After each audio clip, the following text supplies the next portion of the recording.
لله ما في السماوات وما في الأرض وإن تبدوا ما في أنفسكم أو تخفوه يحاسبكم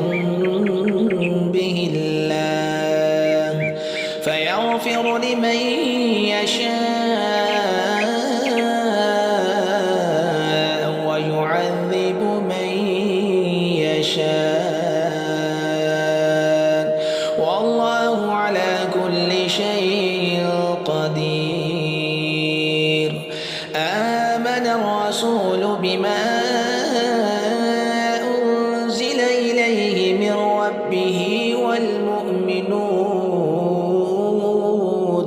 كل آمن بالله وملائكته وكتبه ورسله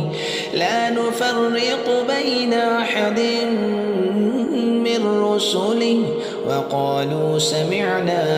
وأطعنا غفرانك ربنا وإليك المصير. لا يكلف الله نفسا إلا وسعها لها ما كسبت وعليها ما اكتسبت ربنا لا تؤاخذنا إن نسينا أو أخطأنا ربنا ولا تحمل علينا إصرا كما حملته على الذين من